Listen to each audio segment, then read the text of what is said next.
Hi, I'm Dr. Amy Robbins, and welcome to Life, Death, and the Space Between podcast.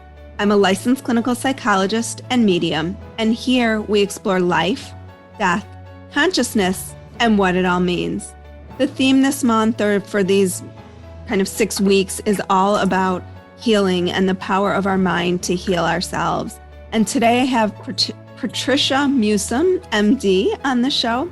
Patricia is a pioneer in the synthesis of science, holistic health, and contemporary spirituality, and she has distinguished herself as a practitioner, educator, and research scientist, shaping the landscape of healthcare options available today.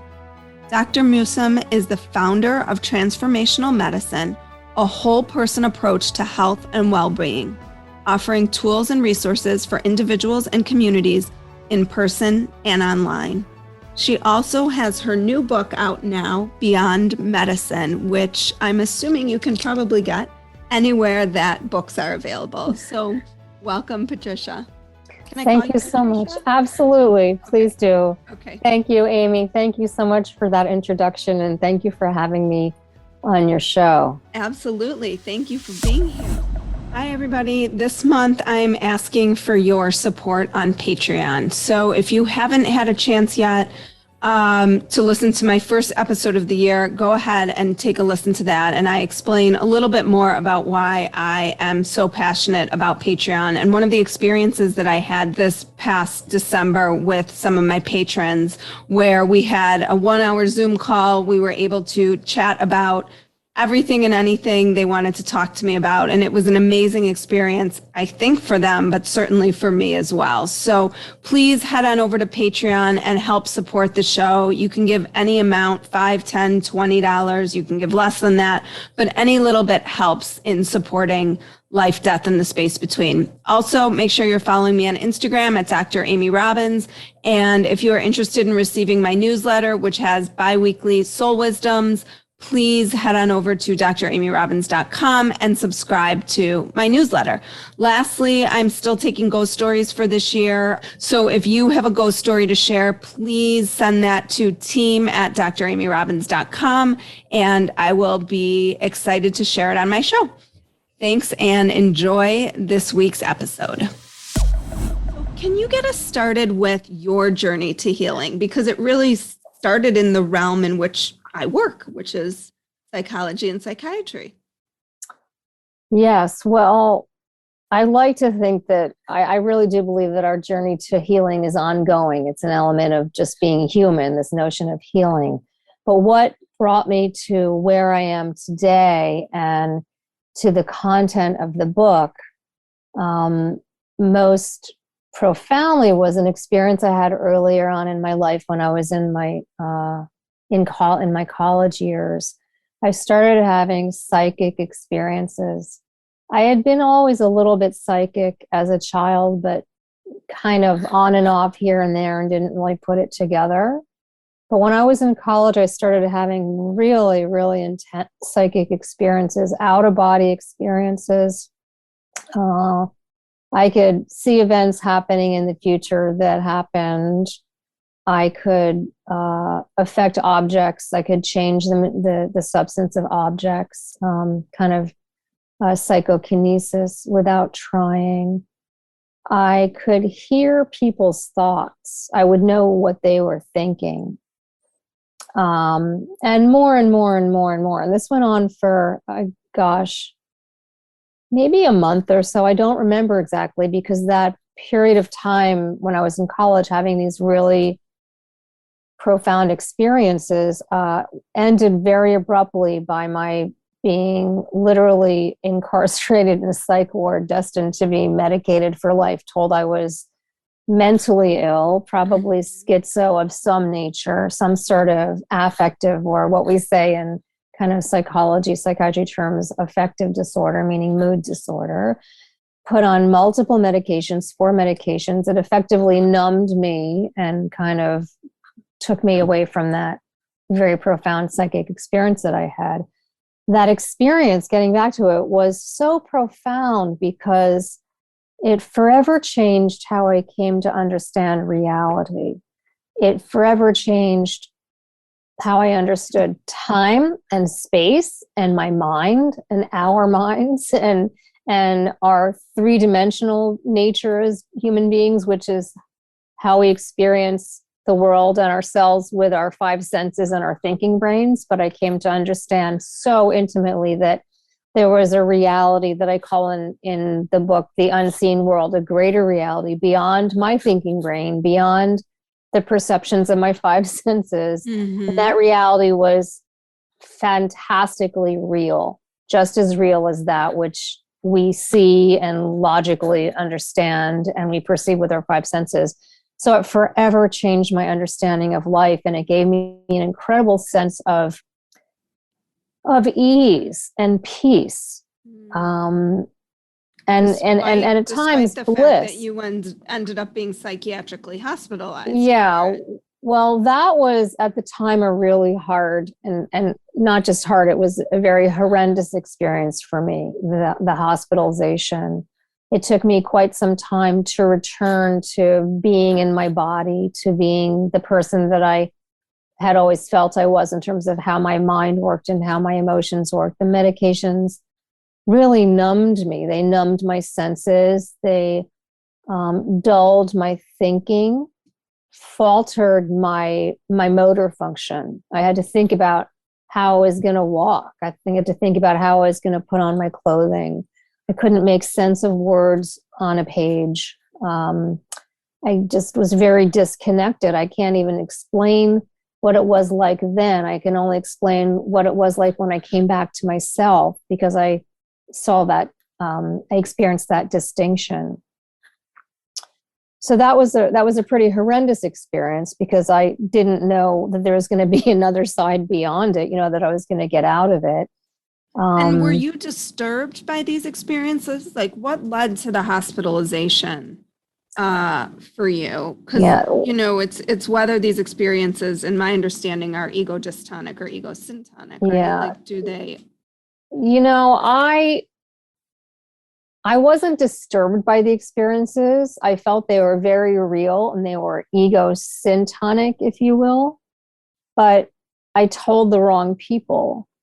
Mm-hmm. I had this, my heart was exceedingly open. I was very grounded. And at the same time, I was very in the ethers at the same time. So I was very trusting of people, and I communicated what I was experiencing with the wrong people, or let's just say with people who weren't familiar with those types of experiences and who were concerned that I was literally, going crazy and needed to be evaluated for that.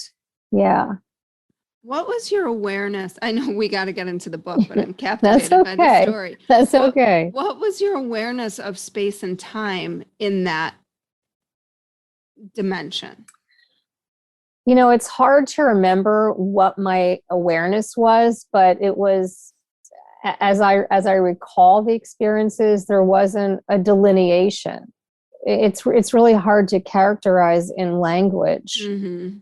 But everything was sort of one big soup or one big stew, or everything was connected and flowing. And I received information, as I said, about events that happened in the future. Something I didn't mention, I felt a very strong kinship with dogs, something I've always felt, but this was unusual. I felt like I could communicate with dogs. Mm-hmm. And that I could communicate just through the power of intention and listening. And yeah, the idea of space and time is being different. And as we know, it is different than the way we experience it with our five senses. I don't know if I'm making sense to listeners, but I think since listeners listen to you, they get it. They know. But I can't remember enough how to describe it, but it was just different. I remember at one point traveling, kind of teleporting over space, over land, like I was flying. My body was moving through space. A novel experience of moving in space. And this just like happened to you? You'd be like walking to class and then you'd teleport to where? I teleported down a long path over the snow. I remember that much. I didn't teleport to anywhere exotic or up five places. This is the superpower my son always says he wants. So I'm going to tell him tonight when I get home that I spoke to someone who teleports. Well, what would be your superpower? I haven't teleported since, but I've actually borne witness to others doing it. So really? Yeah. I actually write about somebody in the book, a man named Muhammad, who was an Egyptian. He called himself a healer. He was a mystic. He was a very religious Islamic Muslim and very spiritual. And he had siddhi abilities, like we use the term in yogic traditions. But he had psychic abilities, and he could perform what we in the material real world, the 5-6-year-old, would consider miracles, but they weren't really miracles. I talk about this in the book. Miracles are the natural order of things when we get out of the way and we can surrender to this greater reality that transcends how our bodies and minds experience space and time, how our minds think about our reality. But he could teleport, he could materialize objects. He was omniscient in that he could foresee things happening. He was a channel as well, a medium, and was a transmitter of information. There was one episode in which he teleported. May sound out there for everybody, but you listening know. Okay, no, we go there sometimes. Yeah, he teleported from the lobby of a building on the Upper West Side to, I think it was the 14th floor or the 16th floor. It was to the floor of a friend of ours whom we were collaborating with, a friend who was a researcher into psychic phenomena. So he teleported without taking the elevator. And showed up there in physical body? Yes. What? Yes. Yeah. Okay. All right. I'm going to need to do a whole other podcast on teleporting, I think. Would he come on the podcast? He's no longer in physical form. He died. Yeah. Would he still come on the podcast? Maybe. Yeah. In that form. Yeah. Right. Yeah. Wow. Yeah. So I didn't write about that so much in the book, but I was involved later on when I was a physician in exploring more of what we call parapsychology. I think it's not the best term, but parapsychologic phenomena. And this is one person with whom I did various types of empirical studies and observational studies. And Muhammad was one of those people that we did work with. And that was just more fuel for my being a seeker of what I call, again, the unseen world, and how, and getting back to the theme of your 6 weeks, how if we can really wrap our heads and hearts and minds and entire beings around this notion that there is this greater reality, how might it change how we experience life? How might it change how we experience illness? How might it change how we think about dying and death? And I like to think, and I say this in the book, that I think it would drastically change our experiences of living, of illness, of dying and death, that of ourselves and others. And it could actually help us to be fearless. It can help us to be fearless in the face of those experiences that are so human, illness in the body and leaving the body. And when we're fearless, when we can experience fearlessness, our body mind is in the place where it needs to heal. So I actually had fear as something I wanted to talk to you about, but since you brought it up, can you speak to that a little bit? Like, how do we move, especially now, right? I mean, I feel like fear is just penetrating people at every turn. How do we move to a place of fearlessness? It's really central theme of my book in terms of how do we move to a place of inner peace? How do we find inner peace? And we find inner peace by not avoiding, not fighting, not resisting, not running, not trying to be fearless, but by being present with our fear. By surrendering to the emotion that we're experiencing. And it's by being present with the emotion that it can shift. And in the book, just getting back to the book again, I offer what I call 5 absolute health tools for cultivating presence, for cultivating being in the moment, for being with what is. It doesn't mean we will stay stuck in that energy of fear or worry. It doesn't mean that we're going to be paralyzed by it, but it's by being with it. And again, I have these 5 tools that help us to cultivate being present with it. It can shift. So can you speak to, that was my question. What Mhm. is absolute health as you define it, as you discuss it in the book?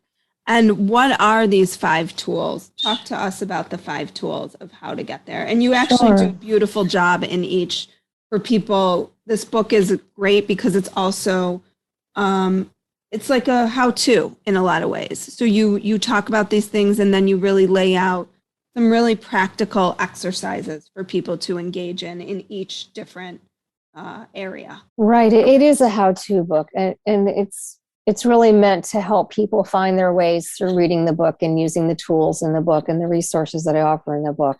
So absolute health is a term that I've coined that simply means peace of mind. And why does it matter? It matters because we need to be in a place of equanimity mentally and emotionally for healing to happen. We need to be in a place of equanimity or peace of mind to be able to navigate whatever's going on in our lives, whether there's a challenging situation that we're dealing with and we're not sure what path to choose or whether there is a path to choose to resolve that situation. Peace of mind is where we need to be for healing to happen. Peace of mind is where we need to be for clarity and solutions to arise. Peace of mind will help lead us to inspired action. And I talk about this a lot in the book. Rather than trying to change things, rather than avoiding feelings, rather than trying to fix things, rather than doing, all we need to do is to first stop and be present with what we're experiencing in the moment. Whether it's a sensation, whether it's an emotion, no matter what it is, no matter how difficult it is, that difficulty dissolves when we can be present with it. There's a saying that's common in sort of the spiritual arena: what we resist persists. Mm-hmm, mm-hmm. So when we can find our way to being with what we're resisting will ease. Mm-hmm. I can go on a little bit more about this, or I don't know if you want to go on another tangent. Sure. And then I'll talk about the absolute health tools as well. You asked about that. We're hardwired to pay attention to the scary stuff. You know, it's how we're made evolutionarily, Right. and It's we like need the to be default mode network setting, right? exactly.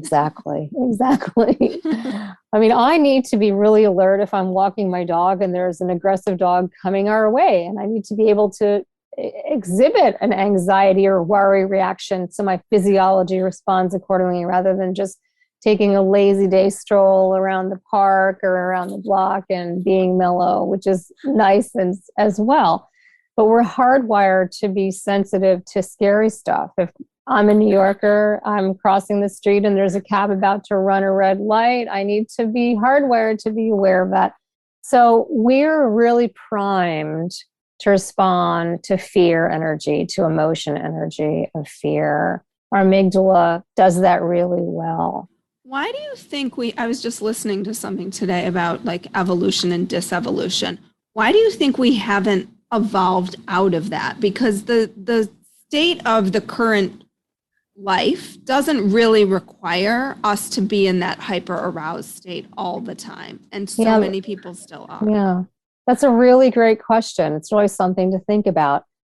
The first thought that comes to mind is that it's not that we haven't evolved out of that. I do believe we still need to have that manner of responding to scary stuff. If we're in a burning building, if a scary dog is approaching, but we haven't evolved, or let's say we have lost touch with our essential nature, which is to not be in that place all the time. I think it's really through the misuse of our minds and the misunderstanding of our minds and our emotional selves and a connection between mind and body that we can often stay harbored in the port of that fear.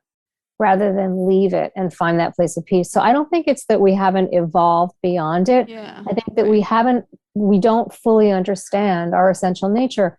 Many traditions do. I've been very, very drawn to Ayurveda. I was first drawn to Chinese medicine in my exploration of other non-Western traditions when I was studying medicine. But Ayurveda, for example, completely understands the nature of mind and the nature of emotion and the nature of that connection between mind and body, psyche, as also and also a spiritual element to nature that is an unseen element. So Ayurveda's worldview hasn't considered us to be unevolved, but just rather we've lost touch with our essential nature. And that's a system that can help return us to our essential nature. And I think it's modern day culture. I think the getting historical here, the advent of technology and the industrial revolution that's so sophisticated our lives, and technology that made, travel nearly immediate. And now travel is really immediate. Now here we are, Chicago to New York on Zoom, that we have become so sped up, and we can stay hardwired in that vibration that the amygdala is sensitive to. And we need to use our intelligence to understand that, and use our intelligence to create space and structure in our day to experience that part of our essential nature that is inner peace or absolute health. And that, again, is that place where healing happens. And I want to say one more thing about it, if it's okay. Yeah, because absolutely. it may seem nonsensical, but I said that it's the place where we need to be for healing to happen, and the place we need to be for clarity. Obviously, if our mind is confused, we can't get clear. We can't figure anything out. But if our mind is confused, we won't heal either. The body needs to be in a state of peace, in a state of rest, physiologically, for healing to happen. When the mind is in a state of rest, when the emotions are in a place of peace, we toggle on what's called the parasympathetic nervous system. And that's the system, as I'm sure all of your listeners know, is the one that we need to relax and chill and eat and digest and sleep and rejuvenate and repair and heal. So if the mind is not in a place of calm, we cannot heal. In the book, I offer what I call 5 absolute health tools. Those are the tools, as I said, for cultivating this place of inner peace. And they are breathing, mindfulness and meditation, journaling, mind-body sensing, and mirror work. So most people probably know the first 3, although what is breathing?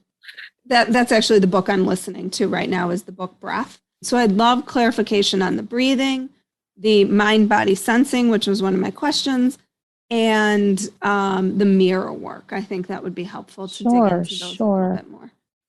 Well, I discuss breathing as the most powerful tool we have to instantaneously change what's going on mentally, emotionally, and physiologically immediately.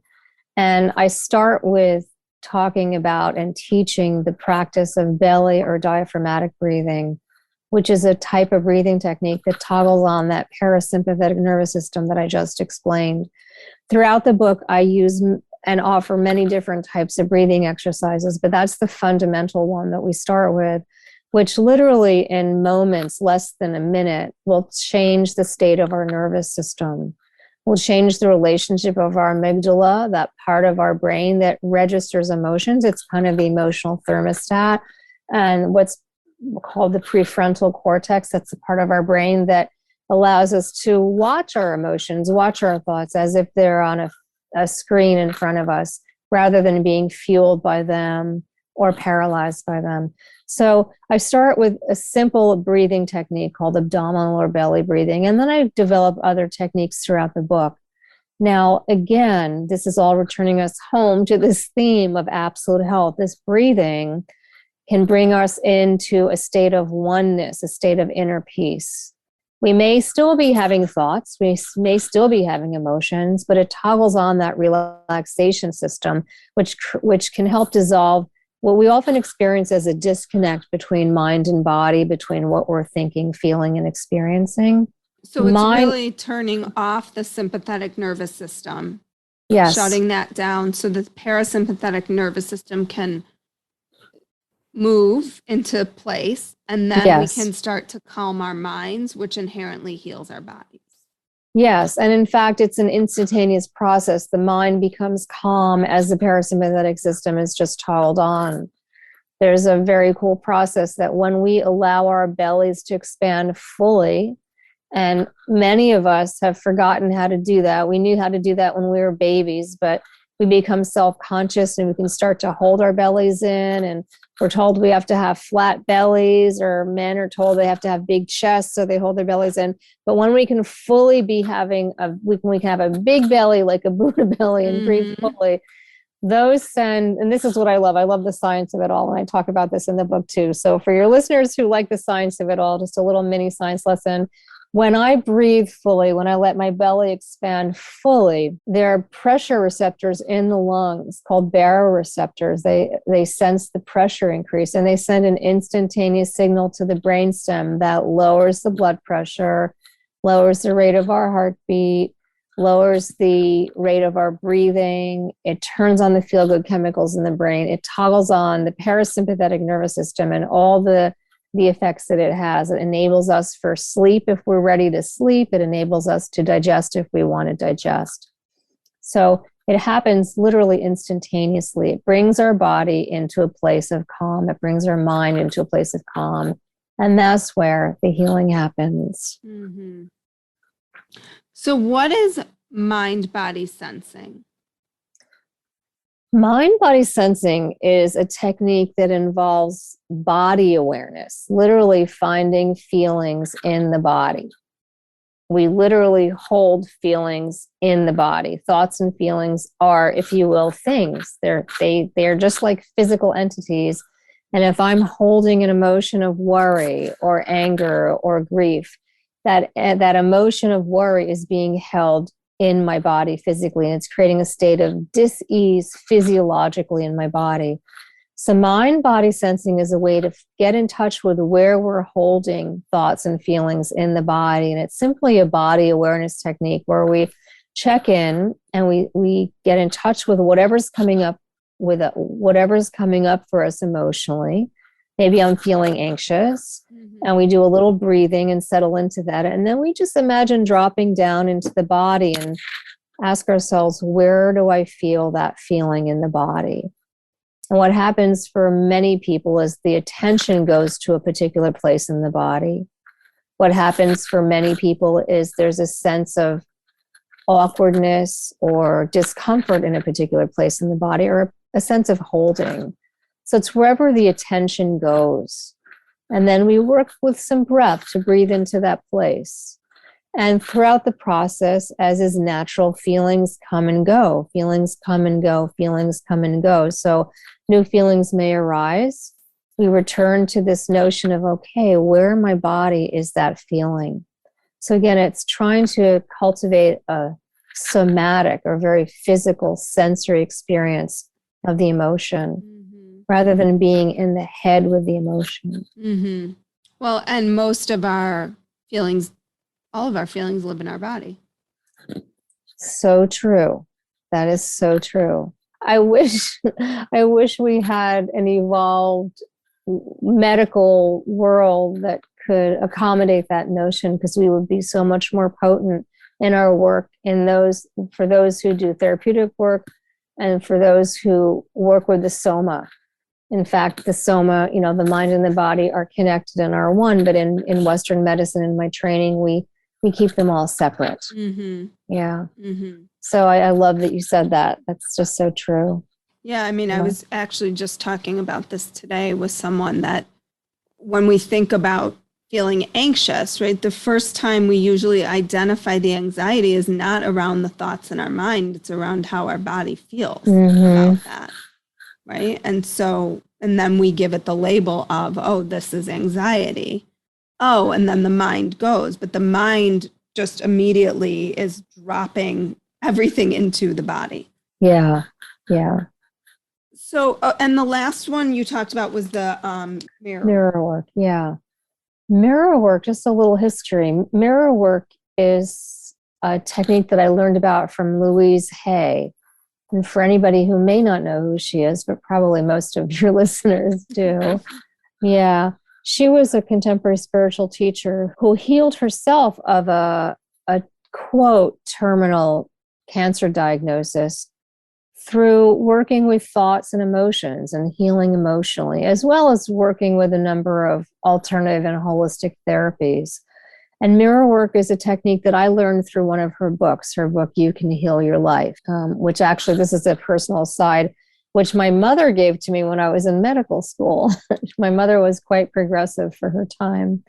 And all of this stuff, I was very interested in Chinese medicine and other non-Western healing traditions, but I was completely naive to the notion of emotional healing. And that was something that my own challenges and opportunities of illness came to teach me. It was my mother also who had the wisdom and the strength to wean me from all those medications that I'd been placed on when I was hospitalized after I was deemed crazy. Mm-hmm. So she helped me come back to life. So I have to say a shout out to my mom, who's in the unseen world right now. Mm-hmm. So yeah, mirror work is a very powerful process. Again, another technique to help us to cultivate the present moment, whatever is going on. It involves simply looking at a mirror, looking at yourself in a mirror and talking to the mirror. You might be talking to the mirror about how you're feeling, what's coming up for you, literally moment to moment in a stream of consciousness style, which is a form of writing technique as well. Or you might be having a conversation with somebody that you're having a hard time communicating with, or somebody who you want to talk to who's no longer in physical form. It's just a way of opening to oneself, to emotions, and to dialoguing, and to being present with what's coming up with emotions, either internally or in a dialogue with somebody else. Where do you think illness and disease begin? Oh, gosh. That's another really fascinating question.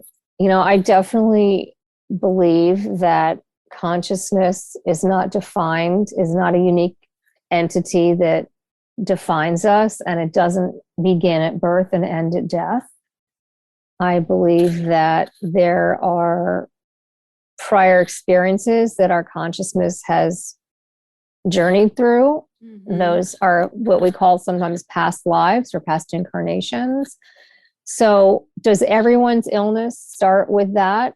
Maybe, maybe not. But I definitely do believe, and there's ancient wisdom and now modern science to support this notion as well. And I talk a lot about the modern science because I'm trying to not just preach to the converted in my book, but perhaps draw in people who may be skeptical, but for whom science is a supportive, validating tool. Mm-hmm. So illness in a child could be perhaps leftover past life trauma. Yes, it could be. It could also be what we call inherited ancestral trauma familially. I'll share something personally. My dad was a Holocaust survivor. He was a survivor and a thriver. And I know he repressed a great deal of pain from that experience. And I came into the world with a lot of anxiety.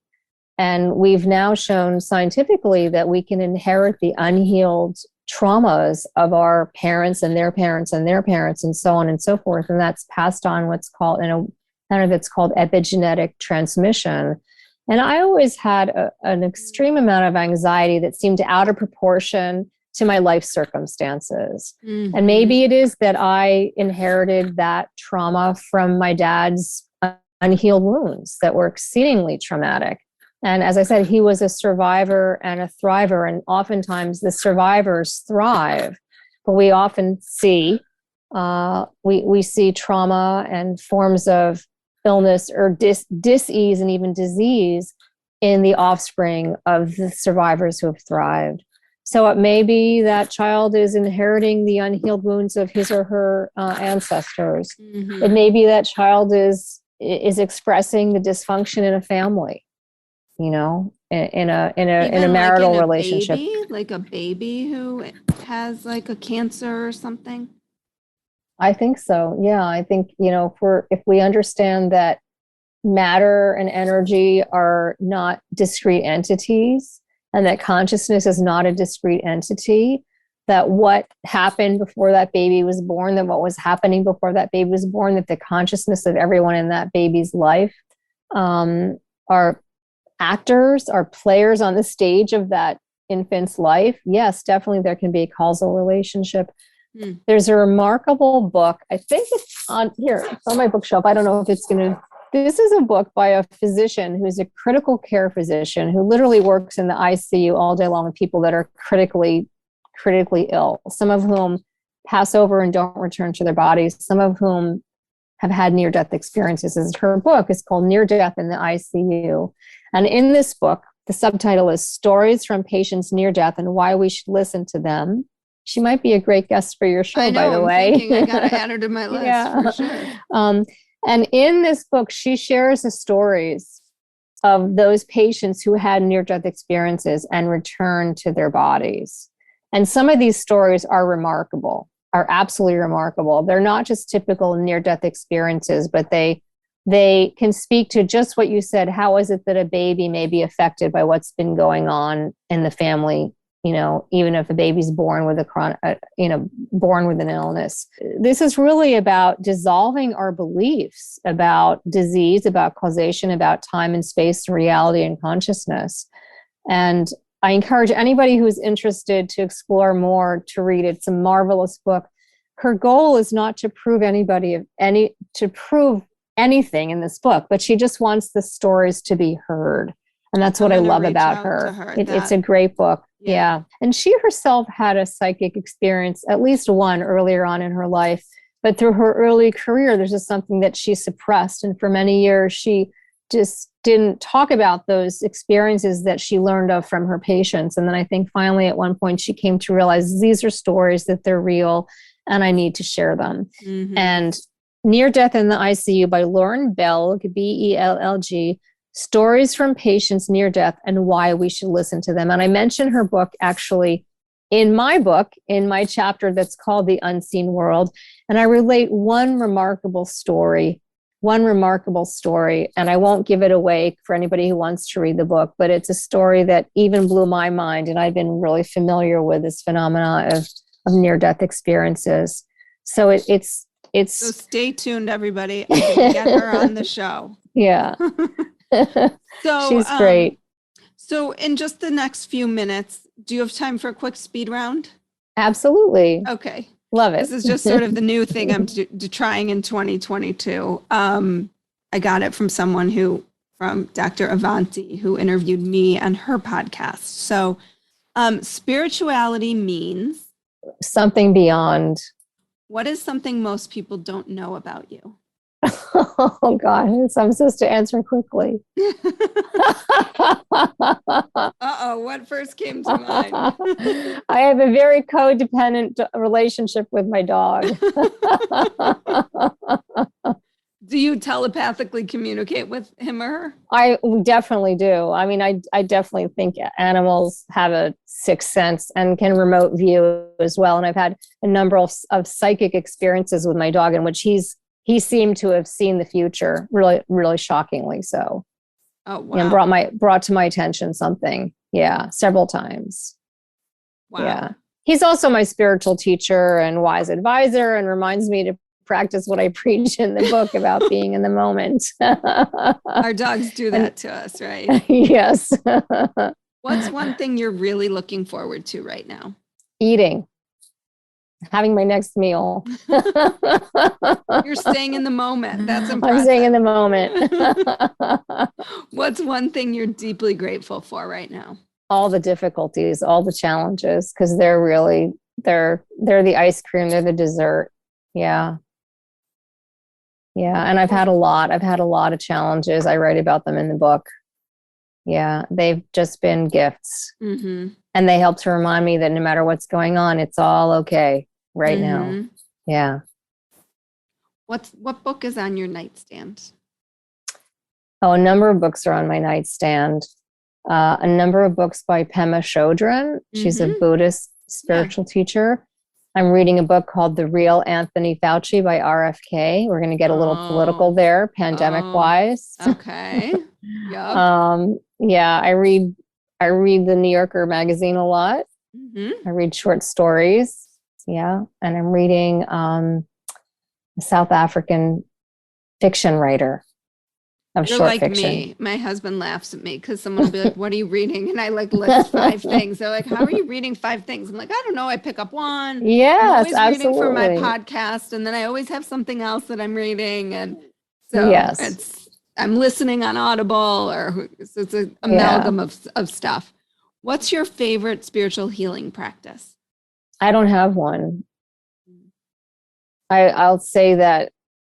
I mean, I have a hard time defining what a spiritual healing practice is. I will say that what personal practice changes my day every day and is a necessary medicine for me is meditation. I could not live without it. I could not live without it. Could not function in the world without it. I think every time I've asked this question, everybody says meditation, which is so interesting. I was just also talking with a friend about that, and it was like, sort of like when people come to me for therapy and they're like, how long do you think it's going to take? I'm like, no one ever likes my answer to this question. Like, they're like, meditation, that's your answer. What's your most formative, what would you say is the most transformative experience of your life? I would say the experience I shared earlier, my psychic experiences and my subsequent hospitalization, because that was a tremendous teacher as well for me and was great guidance for me as I journeyed through my medical training. Well, tell us, Patricia, where people can find you, where they can find your book if they're so compelled. Like I said, it's a really easy read with very, very digestible tools. So if they're interested, where can they go? People can find me on my website, which is transformationalmedicine.org. And people can find my book anywhere books are sold. Amazon, Barnes & Noble, Indie Books. If you live in New York City, there's a wonderful and amazing woman named Grace who's literally homeless, and she lives under a brown tarp outside the Metropolitan Museum. And if you'd like a signed copy of my book, she's selling signed copies of my book outside the Metropolitan Museum. Yeah, it's great.